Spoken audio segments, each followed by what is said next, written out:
muchas gracias, Guillermo, por la presentación. Muchas gracias al Museo Fundación Thyssen, a todo el equipo, por la buena acogida y por la recibida. Un placer estar aquí y muchas gracias a todos ustedes por hacer el esfuerzo, después de venir de comer y del cortado, venir a escuchar esto. He querido empezar esta proyección. Como ha dicho Guillermo, mi trabajo, yo soy fotógrafo, no soy historiador, aunque me interesa mucho la historia. No soy conservador de fotografía, aunque me interesa mucho la fotografía del siglo XIX y los materiales. Entonces, vamos a hablar durante estos 50 minutos de muchos temas que en las anteriores intervenciones se han hablado, pero sobre todo desde el punto de vista del fotógrafo, del hacedor de imágenes. Como sabrán ustedes, aunque parece que cada día lo olvidamos más, las fotografías se hacen con luz. De hecho, esa palabra ya lo dice, ¿no? Fotografía. En el siglo XIX lo tenían muy claro. El primer proceso fotográfico, Niepce lo llamó heliografía, es decir, las fotografías hechas con la luz del sol, porque obviamente no había luz artificial. Esas fotografías, a diferencia de un pintor, un fotógrafo, una fotógrafa, las hace siempre a través de un aparato técnico, es decir, una cámara fotográfica, es decir, un instrumento óptico. Me interesa la idea de emparentar las familias de instrumentos ópticos, telescopios, microscopios, cámaras oscuras, cámaras fotográficas. La gran diferencia de la cámara fotográfica respecto a sus primos ópticos sería en que el telescopio nos sirve para ver lo que está más lejos y hacerlo grande. El microscopio es lo que está más cerca y también hacerlo muy grande. La cámara oscura nos sirve para ver el mundo y en determinados casos como ayuda para el dibujo. La cámara fotográfica lo que hace es atrapar la luz y eso es lo que la convierte la fotografía en un tema absolutamente complejo y muy poliédrico, como hemos podido ir viendo a lo largo de las intervenciones. Entonces, me interesa mucho la frase de Benjamin, ¿no?, del libro de los pasajes. Lo que hacen los primeros fotógrafos tan incomparables es quizá esto, que muestran la primera imagen del encuentro entre el hombre y la máquina. Para el fotógrafo, entre el mundo y él, a diferencia de un pintor, siempre hay una máquina, siempre hay una técnica. Y no es lo mismo ver el mundo a través de un proceso como el daguerrotipo, a verlo a través de un colodión húmedo, a verlo a través de un teléfono móvil. No lo va a hacer peor ni mejor, pero lo va a hacer muy diferente. Y ese tema sí que me interesa entrar ahí, y es por donde entraremos. Hay esta cita también que incluye en la breve historia de la fotografía. Hay una anécdota, ¿no? un pequeño texto que nos incluye Benjamin de Camille Res. El violinista debe crear la nota, debe buscarla, encontrarla en un destello, mientras el pianista la hace al tocar una tecla y la nota resuena. Tanto el pintor como el fotógrafo disponen de un instrumento, es decir, de un instrumento óptico en el caso del fotógrafo. Y es interesante, ¿no? Pero si el dibujo y los colores del pintor son como la creación del violinista, el fotógrafo comparte con el pianista el hecho mecánico, sometido a leyes vinculantes a las que el violín permanece ajeno. Esa mecanicidad es lo que hay que entender también de la fotografía. Pensemos en la época en la que nace, en plena revolución industrial. Y hay que entender la fotografía también como un invento absolutamente de cabeza, de mentalidad occidental. No es oriental, es occidental. Los orientales no tenían ninguna necesidad para inventar la fotografía. Los occidentales sí. Y aquí nos remitiríamos, bueno, podríamos dar otra charla remitiéndonos a esos orígenes de pensamiento, esos orígenes técnicos, esos orígenes filosóficos que convergen en el siglo XIX. Les he puesto a Niepce, Joseph Nicephore Niepce, el inventor de la fotografía y inventor de otras muchas cosas, desde una Draisine hasta un motor de combustión interna con su hermano Claude, el Pyréolophore. A mí Niepce me cae muy bien, quizá porque fracasó en todo lo que intentó inventar. Era un tipo tenaz, un tipo muy tenaz y muy valiente, pero no, realmente fracasó. El descubrimiento que ha realizado y que define con la heliografía consiste en reproducir espontáneamente por la acción de la luz, heliografía, el dibujo hecho por la helios, la luz del sol. La palabra fotografía todavía no existe. Esta es la primera imagen que supongo que deben haber visto muchos. La imagen fotográfica más antigua que conservamos, que no la primera. Está, si la quieren ver, está en Texas. Hay una copia que se hizo en los años 50, una reproducción hecha por Gersheim, el historiador, y los Kodak, para que viéramos un poco más esto. Esta placa tiene un tamaño así, como de 16 por 21. ¿Qué ocurre? Es una vista tomada desde su ventana. El proceso heliográfico, explicado muy brevemente, es betún de Judea sobre una placa metálica, y ese betún de Judea, con la luz solar, se endurece, y donde no da la luz solar se puede disolver.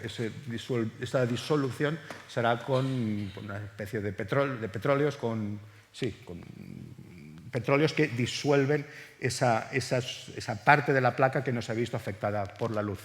Él pensaba en sistemas de impresión de tinta. Estamos muy cerca de la invención de la litografía. Gracias, Guillermo.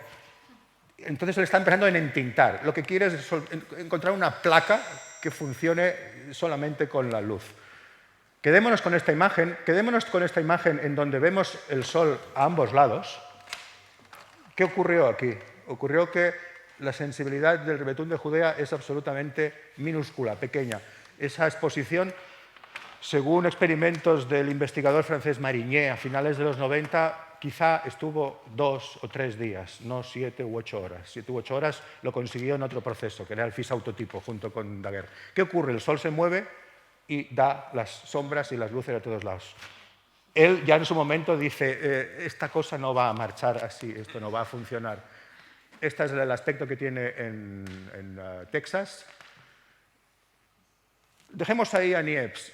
Quiero también que entendamos un poco la complejidad de los procesos, la riqueza, por supuesto, de la fotografía del siglo XIX. La gran diferencia entre la fotografía del siglo XXI y la del XIX y del XX es que la fotografía del XIX y la del XX son procesos químicos, es decir, están sobre un soporte matérico, sea metal, vidrio, papel, piedra, lo que quieran. La fotografía del siglo XXI no tiene soporte, es una señal eléctrica. Y eso hace que estemos en otro mundo. Y eso hay que tenerlo muy claro. Entonces, muchas ideas que hoy podemos tener sobre la fotografía actuales respecto a nuestra fotografía de móvil son absolutamente inútiles para entender la fotografía del siglo XIX y gran parte de la del XX, diría yo. Entonces, Niepce, heliografías, daguerrotipos y FIS-autotipos, Bayard, positivos directos, Talbot, dibujo fotogénico, calotipos, Niepce de San Víctor. Si vemos también esto, este será más resumido, daguerrotipos, calotipos, colodión, placas secas, película flexible, veremos también una cosa muy interesante, que es desde el inicio, el material que utiliza Niepce, utilizó piedras, papel, metal, el material es opaco, absolutamente opaco, es metálico, es piedra. De ahí iríamos al daguerrotipo, una placa metálica, también es opaca, no veo nada. De ahí pasaríamos al calotipo. ¿Qué es un calotipo? Un papel. Ya hemos traído uno para que lo vean. Un papel. No es transparente, pero es translúcido. Deja pasar la luz. Del papel iríamos a placas de vidrio de colodión húmedo. Es transparente. De colodión húmedo iríamos a placas secas, que también es vidrio, material transparente, pero rígido. De la placa seca, de vidrio, iríamos a la película flexible, celuloide, es flexible. Y de ahí, ¿a dónde iríamos? A la señal eléctrica. El soporte ha desaparecido. Pero es interesante ver esta evolución de opacidad, translucidad a desmaterialización del material. Quizá la fotografía digital no debería estar en este cuadro y deberíamos ponerle otro nombre. No sé ahora cuál, pero... La fotografía del siglo XIX, este señor es Ernest Lacan, un teórico importante del siglo XIX, escribió mucho para la Lumière. En uno de sus textos, cuando habla de la exposición universal, nos dice, ¿no? Las exposiciones fotográficas hay sobre placa de plata o daguerrotipo, sobre papel encerado, sobre vidrio iluminado, sobre vidrio colodionado. Cada uno de estos métodos tiene distintas aplicaciones y se comprenderá que los fotógrafos de uno u otros países empleen unos u otros procedimientos. Esto es también un tema interesante. Hay técnicas que conviven durante varios años y el fotógrafo elegirá un proceso u otro para resolver un tema u otro. Esa es una riqueza que hoy no tenemos, es imposible de entender. Y sobre todo son procesos que requieren un gesto, un tour de main, que dicen los franceses, que es totalmente distinto con el otro. Entonces llegaremos a soluciones formales muy distintas. El señor Daguerre con su frase sacada de las memorias de Arthur Chevalier, he encontrado la manera de fijar las imágenes de la cámara oscura. Frase importante. He sorprendido la luz fugaz y la he encadenado, es decir, la he atrapado, es mía. He obligado al sol a pintarme los cuadros. Daguerre, fantástico. Pintor de decorados, inventor del espectáculo del diorama, empresario de éxito y inventor del daguerrotipo.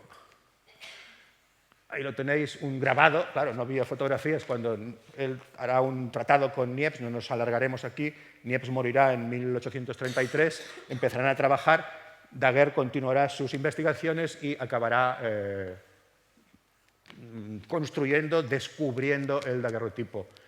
Vemos que en la multitud de cartas que se conservan de Niepce, hay un trabajo impresionante de Bonnet y de Marigny, que puedes consultar absolutamente un gran número de cartas de Niepce a todos sus familiares, amigos, colaboradores.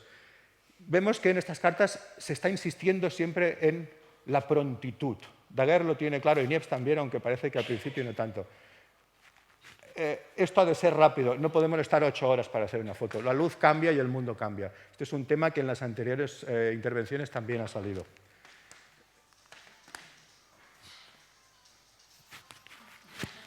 François Arago, la presentación del daguerrotipo al mundo, fecha simbólica de invención de la fotografía.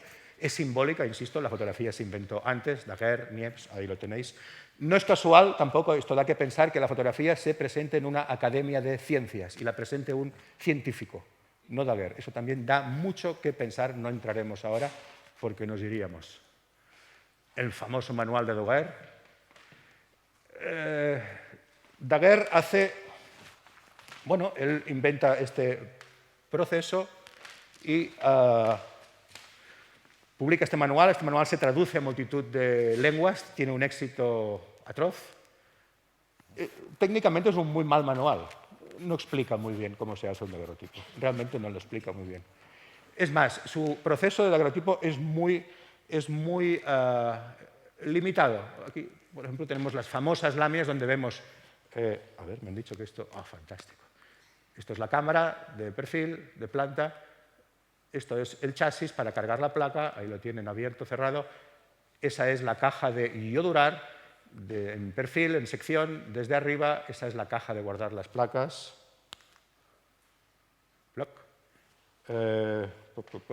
Esta es la caja de revelar, de perfil, de lado. Esta es una pieza increíble para escurrir las placas, que hemos encontrado una recientemente, embudos y aparatos para calentar. En definitiva, ¿qué es un daguerrotipo? Es una plancha de cobre pulido, sobre la cual por electrólisis o bien por presión de rodillos, se le pega, se le incrusta una microcapa de plata. Esa plata se pule, importantísimo, un pulido perfecto, calidad espejo. Se pone en esa caja que hemos visto antes con yodo. El yodo es muy abrasivo y huele a yodo, huele a betadine, eso es yodo. Y el yodo con la plata obtienes químicamente yoduro de plata. Eso es sensible a la luz. Esa placa la coloco en la cámara, la expongo y la revelo. ¿Cómo la revelo? Con este aparato donde aquí va la placa a 45 grados, aquí hay un pequeño vasito con mercurio y para ir más rápido con su evaporación se le calienta. El mercurio toca las placas iluminadas por la luz y forma una amalgama, donde obtenemos una imagen absolutamente frágil, fragilísima, con un detalle increíble, no hay grano y, por supuesto, en blanco y negro. ¡Oh, gran frustración! El mundo es en colores, pero el primer proceso ya sale en blanco y negro. Ya empezamos. Una parte del equipo de Daguerre. En España tenemos la gran suerte de que en la Real Academia de Ciencias y Artes de Barcelona se conserva una parte importante de la cámara, del equipo con lo que se hizo la primera fotografía en España. Hace unos años tuvimos la suerte de poder acceder a este equipo y restaurarlo, e incluso buscando por ahí encontramos este aparato increíble. Aquí va la placa para escurrirla y esta caja que estaban por ahí fuera de catálogo. Ahí lo tienen. Un equipo importante. Si vemos, otra vez al tema de instrumentos, vemos que esta cámara es una cámara como bastante grande y no está pensada para ponerla en un trípode, está pensada para ponerla en una mesa. Y por este espejo que hay aquí, Vemos la imagen reflejada que ves por el vidrio translúcido que hay aquí. Es decir, Daguerre está todavía, obviamente, en el trabajo de una cámara oscura. Y dices, bueno, pero claro, yo quiero ver la imagen invertida. Entonces, es una cámara, es un equipo que muy pronto queda obsoleto. Es una cámara que, si se fijan, está pensada solo para paisajes, no se puede hacer la foto en vertical, pero es que tampoco el proceso que inventa Daguerre es muy fotosensible. Con yodo la exposición es de minutos y con eso fotografías paisajes, calles o cadáveres. Y la óptica que le construye Chevalier tampoco es la más idónea para eso, con lo cual hay que ganar tiempo, mucho tiempo, como yo en la proyección. Uno de los daguerrotipos he utilizado en el 99% imágenes que ustedes pueden ver luego. Yo me gustaría que después de ver esto vieran las imágenes de otra manera. Aquí tienen un daguerrotipo hecho por Louis Daguerre. Tiene una patología como muy extraña, verán que hay esta mancha, ¿no? Y no, yo creo que esto no es la mancha, o sea, la mancha es el resto del daguerrotipo. ¿Por qué se ha consumido así? No lo sé, yo no soy conservador y he estado indagando, pero bueno, es una patología muy curiosa. Como todo daguerrotipo, al ser una placa única, es decir, esta es la placa que se puso en la cámara, la imagen está invertida, de izquierda a derecha y de arriba a abajo. De arriba a abajo es fácil, le doy la vuelta. Y de izquierda a derecha, Dios, la imagen es así. O sea, el mundo Brie no es así, Brie-sur-Marne es así. Entonces, todos los daguerrotipos, a no ser que delante pusiéramos un prisma, que se podía poner, ocurría. Claro, al momento de hacer un retrato, si, yo qué sé, si fotografiamos a una señora que sea manco, es complicado, porque va a quedar manco del otro lado, a no ser que pongamos un prisma. Pero era un tema que en la época tampoco es que preocupo demasiado. Yo creo que ya quedas admirado con que tengas una placa. ¿Qué vemos aquí? Vemos una vista, vemos una iglesia, vemos Brie-sur-Marne, el pueblo donde va a vivir Niepce, Daguerre, después de la concesión de su pensión vitalicia. Vamos a acercarnos un poco. Vemos la iglesia y detrás hay este añadido. Fíjense en esto, fíjense en esto, en estas vidrieras. Vamos a Google Maps, es fantástico. Daguerre no tenía Google Maps. Esta es la casa de Daguerre, está absolutamente cambiada, aunque otros dicen que es esta. Bueno, es que había varias propiedades, pero bueno, ahora quieren construir aquí, quieren hacer el museo. Bueno, esta es la iglesia, eso es a donde quiero ir yo. Ahí está. Esa toma está hecha desde ahí, más o menos. Hay edificaciones que han desaparecido, pero Daguerre toma esa foto desde ahí. Flop, ahí la vemos. Fíjense otra vez, en la trasera de este edificio. ¿Qué es esto? Es eso, la parte trasera, un ábside, una especie de ábside. ¿Qué es ese ábside? Vamos delante de la iglesia. La iglesia es sencilla. En Brie, entremos en la iglesia. ¿Qué tenemos dentro de la iglesia? Tenemos un diorama, el único diorama superviviente en el mundo. Se lo hizo Daguerre y se lo regaló. ¿Qué es un diorama? Muy rápidamente, es una pintura grande, lo inventa Daguerre y Boulton, su socio. Imagínense una pintura bastante grande, translúcida, que puedes iluminarla por delante y por detrás. Con esa ábside que hemos visto ahí, estás entrando luz por ahí. Eso, al estar pintado por un lado y por otro, crea efectos de luz, que serían más o menos similares a lo que podría ser esta imagen y esta. Alejo. Les he incluido esto, y he perdido rato explicando esto, porque un daguerrotipo lo vemos en negativo y en positivo. Es el único proceso que podemos ver en negativo y positivo. Obviamente está muy linkado la idea del diorama, de ese cambio de luces, ¿no? Entonces he creído conveniente poner esta imagen. Aquí tienen un daguerrotipo, en realidad es este. Este no lo verán en la exposición, pero lo pueden ver aquí. También es interesante ver los tamaños. Esto es muy pequeño, esto es muy grande. Hemos preparado un vídeo, verán este efecto de espejo, le llamaban el espejo con memoria. Sí, en el vídeo mejor sale más blanco. Y también verán este efecto de negativo al ponerlo frente a una superficie blanca. Ahí está. Bueno, aquí queda frito, pero queda en negativo. Es decir, pues, si a alguien le interesa, podemos hacer la prueba con el de verdad y se ve bastante bien. Y ahí le volvemos a tener en positivo. El daguerrotipo es el único material sensible, el único soporte que podemos ver esto. Este daguerrotipo sí que lo pueden ver en la exposición. Entiendan que este marco, que bueno, falta el estuche, es lo que es el estuche daguerrotípico. Si algún día se encuentran o les dan un daguerrotipo, por favor, no lo abran. 1. Y si lo abran, que lo abra quien sepa hacerlo. 2. No miren con los dedos y digan, oh, qué señora o señora, y pongan el dedo en la cara. La mayoría de daguerrotipos han muerto así. Es un material absolutamente delicado. ¿Por qué se encapsula? Porque al ser metal se oxida.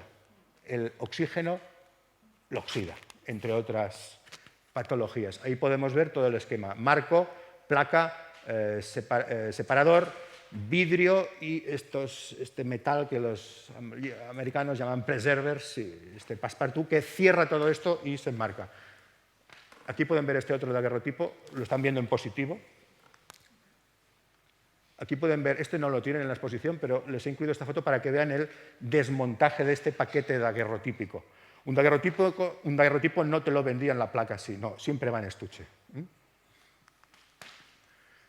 Les he incluido también cómo se estudia fotografía en aquella época, con manuales con grabados. Claro, las fotografías todavía no es factible imprimirlas, por tanto, se utilizan con grabados. ¿Cómo poner a los caballeros? Bueno, pues lo pondremos a 3/4. Este es un manual del 53 de Snelling. O cómo poner a las señoras y a las parejas. Si van a ver la exposición, verán ambrotipos y daguerrotipos donde sí, estás viendo esto. Por supuesto, el tema de la larga exposición. Estamos hablando de exposiciones de segundos, que no de minutos. El proceso del daguerrotipo avanzó muy rápido, no por Daguerre, sino por Fizeau, en donde se incluye el bromo, que aumenta la fotosensibilidad, y la exposición, las lentes también se mejoran mucho, la lente famosa Petzval de 2 cuerpos de lentes, y reducimos el tiempo de exposición a segundos. Ergo, puedo hacer fotografías a seres vivos. Ergo, me van a pagar por eso y muy bien. Ergo, va a ser un negocio y la fotografía va a avanzar. Por supuesto, ahí tienen el famoso apoyacabezas en los manuales y, bueno, pues rápidamente el Daumier ya le falta tiempo para caricaturizar esta pose graciosa con la cual hay que apoyar la cabeza para no moverla y no salir borroso. Bueno, la exageración ya es esta. Marcellin, en el Journal pour Rire, cuando dice, por favor, tome el esfuerzo de sentarse. Bueno, es una caricatura, pero bueno, Marcellin era así. Vamos a otro soporte. Talbot. De este señor podríamos dar 3 charlas seguidas y nos quedaríamos cortos. Hoy no va a ser el día. Reconozco que soy un fan de Talbot. Inventor, botánico, filósofo, filólogo, matemático, político y además fotógrafo. Me interesa este texto que pone porque él también está hablando de atrapar sombras.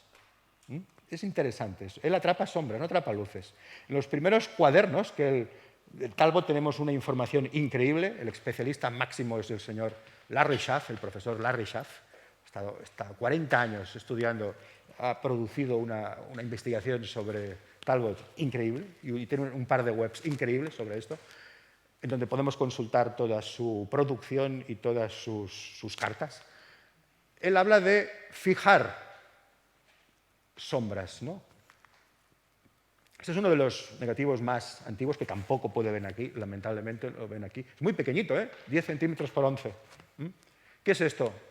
Es un negativo de cámara, dibujo fotogénico. ¿Qué es un dibujo fotogénico? Es un papel sumergido en sal común, puede ser, se puede poner otra, pero sal común funciona, lo secamos, lo embadurnamos con nitrato de plata, lo secamos, y eso cuando lo sacas al sol se ennegrece, se queda negro, sin necesidad de revelador. Sin necesidad de revelador, se ennegrece solo. Es el dibujo fotogénico, photogenic drawing, que llama él, que en un principio, esto es muy interesante, en sus cuadernos, él adopta el término de esquiagrafías. ¿Qué es una esquiagrafía? Es un dibujo hecho por las sombras, que no por la luz. Quizá lo entenderemos, bueno, sí, en este calotipo.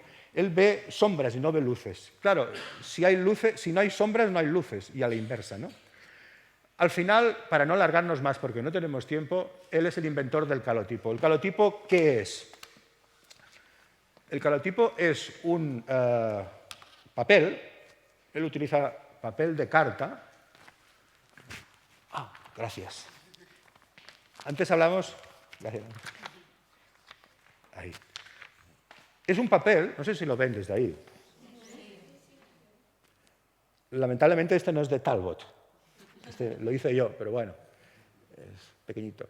No, pero se lo traigo así, porque viéndolo ahí es que no se acaba de entender. El papel es translúcido, no es opaco, es translúcido. Si ponemos ese papel encima... Gracias. Si ponemos este papel encima de otro papel, en una prensa con dos vidrios, y tenemos la luz, los tonos se invierten. El blanco es negro porque la luz pasa más rápido y el negro se convierte en blanco. Talbot acaba de inventar la base de la fotografía moderna, la matriz negativa para hacer infinitos positivos. Acabamos de avanzar mucho Estamos en otra vía del daguerrotipo. El daguerrotipo, placa única, no puedo sacar copias, de un preciosismo increíble, absoluta fragilidad. Calotipo, tengo una matriz, puedo hacer copias, pero no tengo el detalle. Obviamente la fibra del papel, al traspasar la luz, pierdes detalles, nos da una imagen más blur, más parecida a un dibujo, que en la época no les convence mucho. ¿Por qué? Porque están acostumbrados a ver dibujos, eso está claro, ¿no? Vamos a ver, este es el gran amigo de Talbot, Herschel, en una foto de Margaret Cameron. Ese señor, entre otras cosas, que puso a punto el liposulfito, es decir, una sustancia que fija la imagen después de la exposición, después del revelado, para que no se vea influenciada por la luz, pero ese puesto es de texto, donde nos habla de, él inventa el término negativo y positivo. Claro, Talbot inventa la fotografía, que le llama calotipo, calos, bonito, tipo, dibujo, y él llama de transferir imágenes. Herschel, un tipo muy listo, genial, en una de sus conferencias dice, no, para no andarme con historias, a las imágenes que están invertidas les llamaré negativos y a las que están, como en la naturaleza, les llamaré positivos. Él es el responsable de esta terminología. Tenemos a nuestro gran amigo Legret, que ya han visto ustedes bastantes fotos durante esta mañana. Legret, gran fotógrafo, pintor, alumno de Delaroche. Este señor tomó, como otros, pero quizás su proceso fue el de los que más avanzó, el calotipo de Talbot, el proceso de calotipo de Talbot, y lo adaptó a sus necesidades, lo mejoró por un lado, por decirlo así. Además de él, en este texto del 51, hizo 4 tratados, el del 51, es interesante lo que está diciendo, dice, el vidrio, aparte de frágil, molesto, me está dando una imagen muy dura. Yo prefiero la imagen sobre papel. Él ve que el futuro de la fotografía está en el arte. Él como empresario fue un absoluto desastre. Se fundió el dinero, se fue, acabó en Egipto, dejó a su mujer, a su hijo, un desastre. Pero como artista y fotógrafo fue genial. Entonces, el futuro de la fotografía él lo ve ahí. Después veremos que también hizo colodiones increíbles, como los que han visto ya, de las olas de Set. Hay que correr mucho. Un negativo, un positivo. Ahí ven la cámara de Legret, un aparato bastante grande. Y Google Maps es fantástico. Estamos donde estaba Legret, en la rue Pierre Bourdieu. Bien. Una foto que la pueden ver ahí. Les he puesto varias copias, porque aquí entramos en líos ya. El camino a Cheilly, bosque de Fontainebleau. Papel a la albúmina a partir de un negativo de papel encerado, en la Biblioteca Nacional. Pero es que en la Biblioteca Nacional, no sé si tiene más, estas dos seguros, en una pueden ver que el cielo tiene nubes y en la otra no. Ahí va. ¿Qué pasó aquí? Pues pasó que las nubes se las añadió como antes, en una de las intervenciones anteriores, han hablado. El negativo es de papel, insisto. El papel admite absolutamente todos los retoques del mundo con wash, con tinta. El vidrio también, pero el papel todavía más.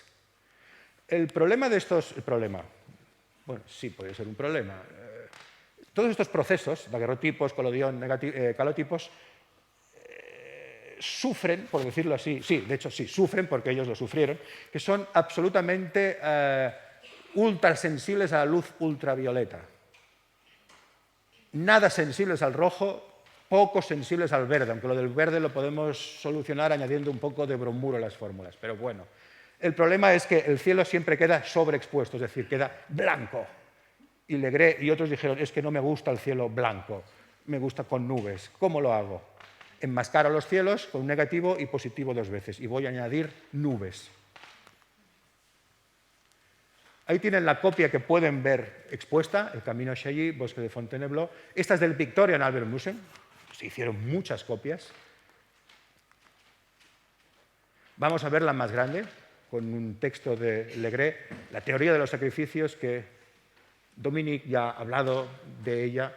Desde mi punto de vista, hay que decidir. Legré nos está diciendo, hay que decidir. Hay que recortar por un lado, hay que tener claro por dónde podemos ir. Ayer lo hablábamos, yo les comentaba, son procesos, creo yo, que son procesos, son artesanos, son procesos manuales todos estos, y son limitados. Dices, ¿qué puedo hacer con un calotipo, con un daguerrotipo? Dices, pues realmente puedes hacer muy poca cosa. No sale en color, es ultrasensible al azul, es poco sensible a la luz, las grandes posiciones. Dice, pues menudo desastre. Dice, no, porque si entiendes eso, y eso hay que entenderlo, hay que persuadirse, y entiendes esa vía, vas a correr mucho.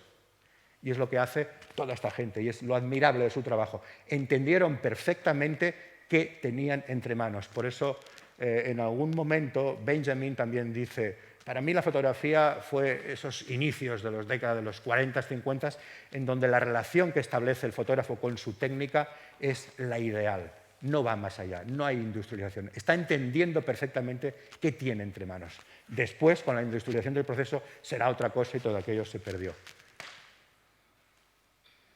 Vamos a ese detalle. Si se fijan, y si van a verla luego con una lupa, porque esto aquí lo vemos muy grande, ahí no se ve, claro, es 30 por 40. Vemos el cielo, ahí al final está absolutamente blanco. Vemos estas adoquines y esas montañas absolutamente blancos. Legré nos está marcando esa ruta. Yo creo, no puedo decirlo porque no he visto el negativo, pero creo que esas piedras y esas montañas están retocadas. El negativo los has enmascarado con gouache para que salgan más blancos en el positivo. Está interviniendo en el negativo. El negativo es una matriz de trabajo para sacar positivos. Y en el negativo yo puedo hacer lo que quiera y lo que me plazca. Es mi negativo. Vamos a ver más cosas. Vamos a compararlo con la pintura de Claude Monet. Si se fijan, en ese final, en donde Monet también ha repasado, para que nos vaya esa fuga hacia allá, ha repasado el cielo con esos árboles, Legré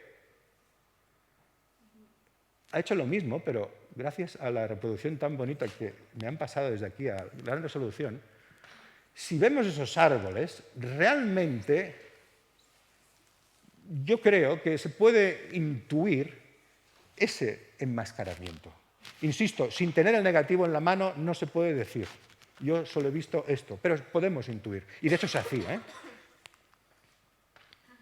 Y aquí tenemos las piedras y las montañas, que yo creo que aquí es muy evidente. Están retocados con gouache en negro para que queden más blancos y nos masque esa perspectiva. Henri Lessec, Camino en un bosque de virtudes, gran amigo de Legré, gran coleccionista de arte, gran fotógrafo, emplea también el papel encerado. Y su bonita fotografía. Estamos hablando de tamaños respetables. Esto es un 40-50, es un negativo así de grande, negativo de papel encerado. Ahí tenemos otra vez al señor Laken, dice, hablando de las fotos del señor Lessec, que lo tenemos ahí en otra fotografía, en donde lo está comparando con las pinturas de Rousseau o de Corot, en los esbozos fotográficos, un texto teórico de Lacan muy interesante. Y ahí el señor Lessec nos dice adiós. No sé si desde ahí se ve bien, pero si se fijan en la puerta, en blanco pone croquis héliographiques par Lessec.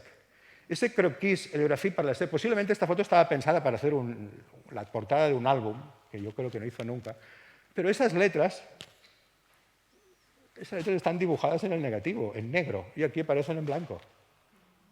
Entonces, esta manipulación de papel es muy cercana, es una matriz para trabajar, entendámoslo así. Edouard Denis Baldi, pintor, gran fotógrafo francés, yo creo que con Legré se llevaban mal, no sé por qué, he leído cosas, yo creo que se llevaban mal, porque eran dos tíos muy potentes, claro. Aviñón durante la donación, papel salado a la sal a partir de un negativo de papel. Formato respetable, 34 por 45. Aviñón se inunda, él recibe el encargo de ir a documentar eso. Hace un gran trabajo. Aquí pueden ver esta fotografía. Vamos a verla con más calma. Aquí la tenemos. Está tomada desde un lugar alto. Eso es el Ródano, la isla de, no recuerdo el nombre, eso es una isla, y el Ródano por el otro lado, y Aviñón al fondo. Vamos a acercarnos. Bueno, antes veremos. Les he puesto esto porque a veces vemos estas fotografías y parece que esto sea un mundo irreal, Disney World. No, no es Disney World. Está ahí, esto existe. Pero claro, no son fotografías en colores, no son fotografías en blanco y negro. Nuestro blanco y negro no es su blanco y negro. La gama de grises no es nuestra gama de grises, de nuestros carretes de Kodak. Entonces, les he incluido esto para hacerlo más real. Dice, esto existe, ¿no? He disfrutado mucho buscando desde dónde hizo la foto Lessec. Espero que a ustedes también les guste. Y Lessec hizo más o menos la foto desde por ahí. Baldí hizo panorámicas también, que bueno, aquí no las hemos incluido, ahí solo tiene una, pero posiblemente esa foto podía formar parte de una panorámica, de varias fotos. De hecho, se conserva alguna. El negativo de papel también, si se fijan, arriba, los cielos, cuando tú quieres hacer un positivo y un negativo de papel, muy raramente va a haber la suficiente densidad como para que quede blanco. Te va a quedar un gris bastante desagradable. ¿Qué hacen? Enmascaran todo el cielo y ahí puedes ver que realmente está recortado, con una precisión increíble, ¿eh? Eso sí, hay que ser pacienzudo y muy hábil. Y si bajamos aquí arriesgo yo más mi postura, pero yo creo que entre estos árboles del primer término, estos de aquí, ¿ven estos blancos? Para resaltar el efecto de los árboles, has enmascarado el negativo. Posiblemente, no lo sé porque no he visto el negativo, pero posiblemente lo haya hecho. Baldí es pintor y está jugando a volúmenes de blancos y negros. Vamos al colodión, otro proceso, 51, sobre placa de vidrio, positivado por contacto, bla, bla, bla, bla. ¿Qué es un colodión? Es un vidrio, olvidémonos ya del papel, el cual le incluyo una solución de colodión, que es una sustancia pegajosa, donde lleva disueltas las sales, lo sumerjo en nitrato de plata, lo saco y tengo una placa fotosensible a la luz, con muy buena gama de grises, con muy buena resolución, con mucho detalle, un grano muy fino. Pequeño gran inconveniente, este es el señor Scott Archer, calotipista y escultor, que propone este invento, a diferencia de Daguerre, él no lo patenta. Archer es un buen tipo, lo deja ahí, el pobre muere en la miseria. Bueno, son cosas que pasan. ¿Qué ocurre con el colodión? Y es el proceso quizá más conocido del siglo XIX, quizá, bueno, o al menos el que está durante más años, durante unos 30 años. El problema del colodión es que, como lleva éter, tú sumerges esta placa, el colodión lo echas sobre el vidrio, lo pones dentro del tanque con nitrato de plata, cierras, esperas 3 minutos y ya con luz inactínica, o sea, amarilla o roja, sacas la placa húmeda, chorreando, la secas por detrás, que no por delante, evidentemente, y lo colocas en el chasis. Todo eso con luz inactínica, o sea, roja o amarilla. Lo colocas en tu cámara, expones, vas otra vez al laboratorio con luz inactínica y revelas. ¿Qué problema hay? El colodión se seca muy pronto y cuando se seca el colodión se vuelve impermeable al agua. Y si se vuelve impermeable al agua no puedo revelarlo. Ergo, si quiero hacer fotos en el estudio no hay problema. Y si quiero ir a la Puerta de Alcalá a hacer fotos, pues no voy a tener que correr tanto. Tengo que llevar mi laboratorio portátil para hacer esta operación. Así, esta gente se pasó más de 30 años recubriendo la placa, sensibilizando, y los pequeños laboratorios que pueden venir en carros, en vagones del ferrocarril, en barcas, esas de Sullivan, creo, esa foto, con su tienda improvisada. Es decir, hay que ir con el laboratorio y todos los químicos y las placas a cuestas. Es lo que había. Hoy nos puede parecer muy loco, pero bueno, en aquella época los barcos iban a vapor o a vela, con lo cual todo iba a una de complicado, ¿no? Claro, por supuesto, el simpático de turno, pues ya está, ¿no? La tienda dice, bueno, y nosotros hemos inventado la tienda. Pues claro, era un sinsabor el tener que este momento de carga y revelado tenga que estar a oscuras. Si estás a 500 millas de tu laboratorio, obviamente hay que ir con el laboratorio a cuestas. Vamos a ver ahora algún trabajo hecho con colodión. Tengan en cuenta estas dificultades, que yo creo que es lo que interesa. Placas de vidrio frágiles y pesadas. Baldi, en la exposición pueden ver dos magníficas copias, que yo el otro día las veía ayer con más calma y me hacían llorar. De París, tamaño muy respetable. Aquí no lo he puesto, son 30 y pico, 20 por 30 y bastantes, o casi 40. La copia es así, pero es que el negativo era así. Esto lo hizo con esta cámara fantástica, patentada por el señor Johnson y Harrison. La he puesto con detalle porque creo que cuando ustedes vayan a ver ahora las copias y sepan cómo hará, verán ese trabajo de otra manera, ¿no? Es una cámara, ¿ves? Aquí va con estas dos orejas, aquí le han puesto el chasis, o sea, esto es el chasis, aquí dentro va la placa de colodión húmedo, esto serían las tapas donde abrimos, y aquí dentro, en este dibujo, aquí pueden ver un mecanismo de relojería. El procedimiento era sencillo, se emulsiona la placa de colodión, te vas al laboratorio, la cargas en el chasis, la colocas detrás de la cámara, a la cámara le das cuerda con un reloj, sueltas el freno, que es este de aquí, y la cámara gira. Y por detrás, este chasis lleva una ranura de tela flexible que va corriendo con la cámara. O sea, si la cámara gira así, el chasis gira todo así, todo con un mecanismo de relojería. Y todo montado en un trípode. Obviamente, lo que están viendo, por supuesto, tengan en cuenta, todo esto se hace con trípode. Lo de ir así, no, todo va con trípode, siempre con trípode. Entonces, vamos a ver un poco. Ahí tenías la vista, Adolphe Brown, 22 por 48, es un vidrio importante. Piensen que la copia es el contacto del negativo. Zoom, y podemos ver un montón de cosas, ¿no? Esos baños o lavaderos flotantes. Podemos ver aquí un anuncio de Au Bon Diable, que eran unos magasins de París, fantástico. Vemos las calles vacías. ¿Qué tiempo de exposición tendría esto? No lo sé, varios segundos. Cric, cric, cric, cric, y pum. No aparece nadie en las calles. Esto lo hemos visto antes con la presentación de Ulrich.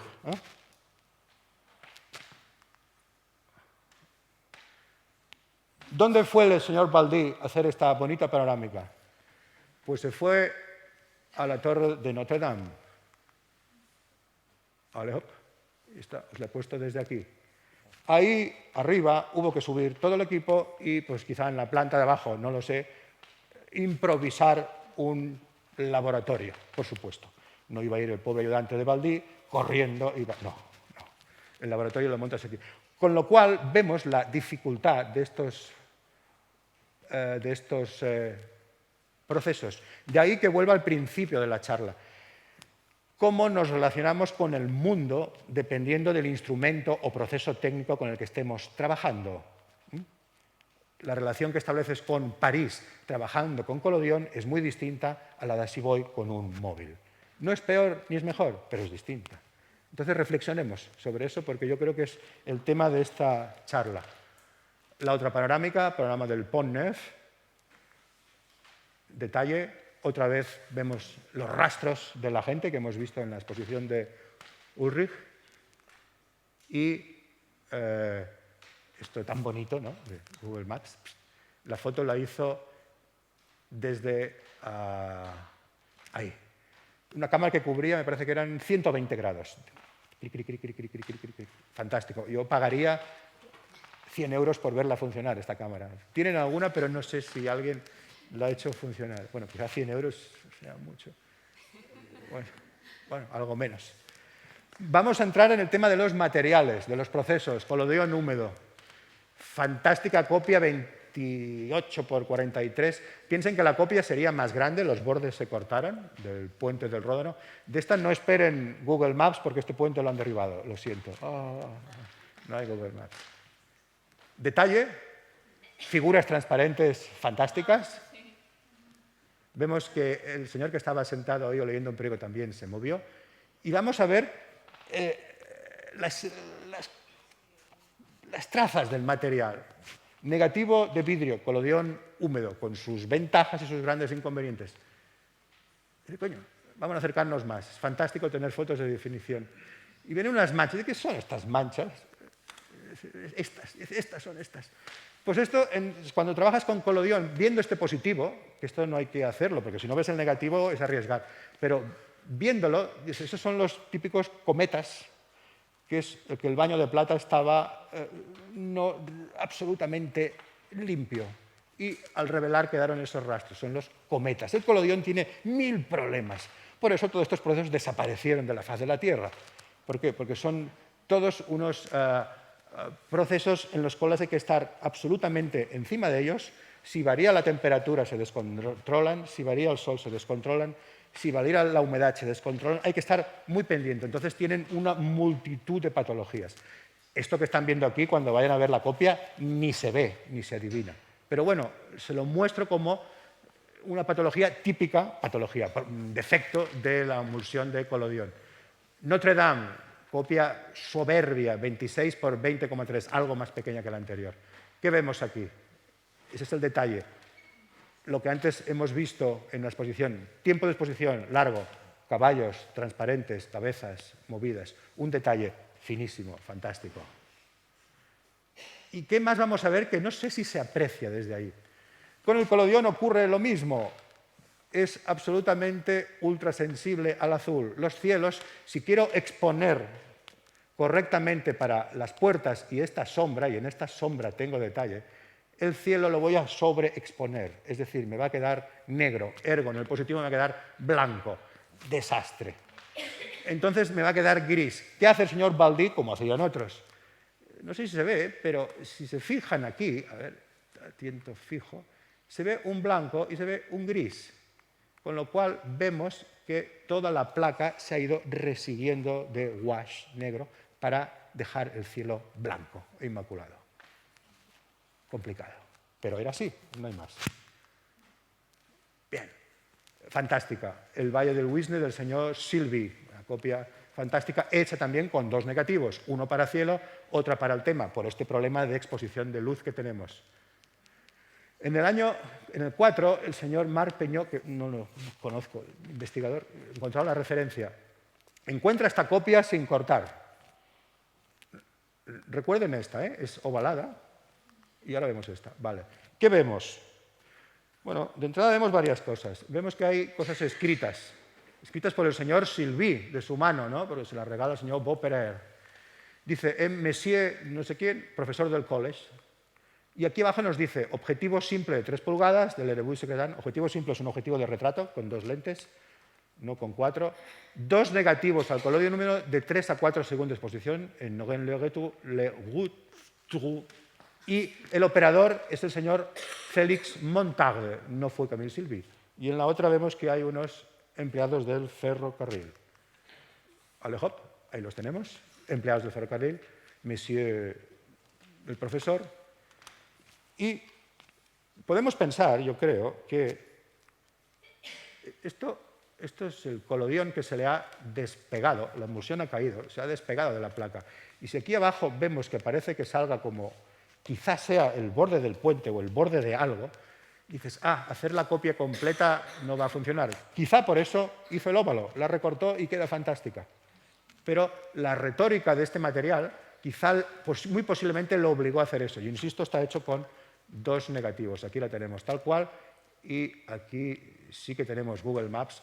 Camille Sylvie la hizo desde aquí, desde el Pont de Bois, muy cerca de su casa, en Nogent-le-Rotrou. Bien. Ahí tenemos al señor Legret con otra fotografía. Esta fotografía de Legret a mí me encanta. Yo creo que es el carácter de este señor. es un pillo, este señor es un pillo. Una albúmina a partir de colodión fantástica. Vamos a acabar. Les he puesto un detalle precioso de los vendedores de libros, precioso, de la gente movida. La famosa gran ola de Set, de la que habló antes Dominique, el mismo tema de exposición. Es una serie muy compleja esta, muy compleja, en donde algunas fotografías sí que se han hecho con 2 negativos, pero otras no. No entraremos ahora en esto. Esta sí que está hecha con 2 negativos.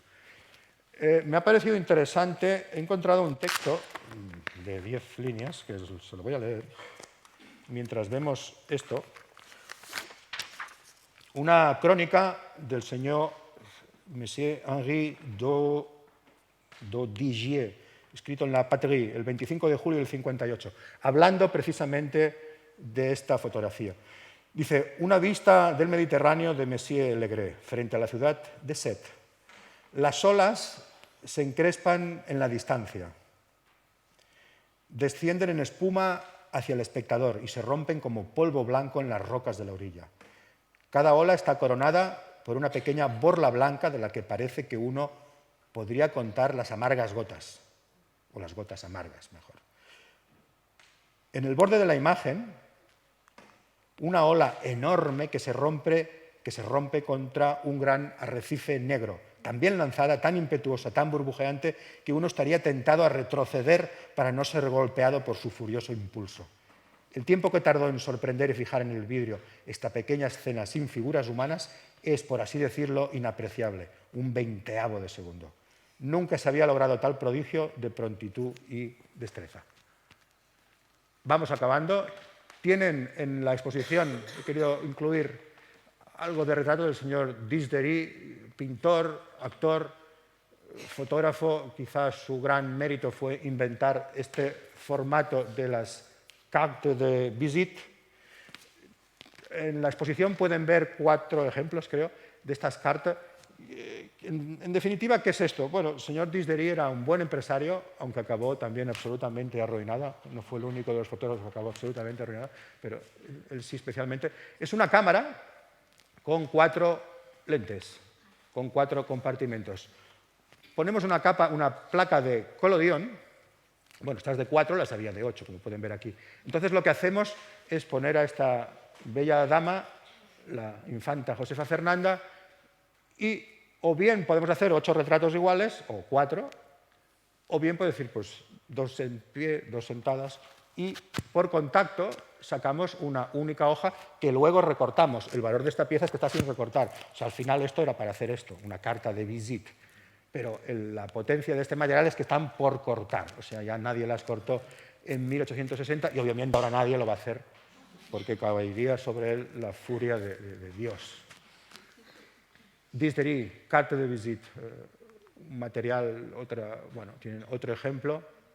Me interesa también, aunque no tiene nada que ver, ya este aspecto de seriación. Ellos no están pensando en cine, por supuesto, pero este aspecto seriado, que obviamente luego se rompe, insisto, esto era para cortar y montar sobre cartulina. Pero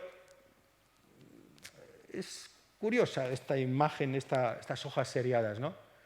Para acabar con la exposición, y así dejaremos tiempo, tienen ustedes también en la exposición un par de ejemplos, o 4, de Edward Muybridge, fotógrafo, investigador británico, aunque pasó su vida en Estados Unidos.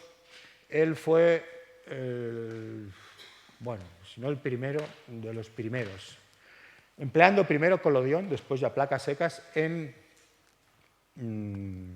poder fotografiar, en detener, en tomar instantáneas. Hemos visto antes en la exposición de Ulrich vistas estereoscópicas e instantáneas, y es cierto, las estereoscópicas, como son cámaras con 2 lentes, con una focal muy corta, es decir, hay muy poca distancia, podían hacer instantáneas, pero con cámaras grandes eso era muy complicado. Este señor lo que hace es lo siguiente, empieza con colodión, y insisto, después ya trabajará con placa seca, pero lo que hace es, con una historia larga de una apuesta de si los caballos tocan o no tocan con sus patas durante todo momento el suelo, pone en batería, en Palo Alto, en California. Ahí tendrían sus 24 cámaras, aquí tendrían un fondo, aquí hay unos hilos a la que pasa el caballo, los hilos con un sistema electromagnético hace disparar los obturadores de las cámaras y consigues esa secuencia de ese caballo andando. Empezó con caballos y acabó con todo. Camellos, dromedarios, niños, mujeres, todo. O sea, hay unos libros inmensos, pero la primera fue la del caballo. Aquí tienen esa batería de cámaras fantástica. Y aquí tienen esta serie, que esto no es una carta de visita, nos va a recordar el formato, pero claro, miren ya en el año en que estamos, 1888. Esto, pintadito en un disco transparente a partir de las fotografías y colocado aquí y proyectado, tenías esa imagen en movimiento, que he querido incluir un vídeo, pero al final no he podido. Pero estamos en el precine. Entonces, acabaremos aquí, en esas largas exposiciones, en esas búsqueda que le dice Daguerre a Niepce. Niepce, sin prontitud no hacemos nada. No podemos estar 8 horas para hacer una foto a esta instantánea. Todo eso ocurre en el siglo XIX. Entonces, cuando también les hablen o escuchen, porque la fotografía del siglo XIX, pregunten ustedes, ¿de qué año? ¿De 1840, de 1870 o de 1880? Porque no tiene nada que ver la fotografía del siglo XIX de 1890 a la de 1842. Entonces, lo dejaremos aquí, que más o menos vamos a ver.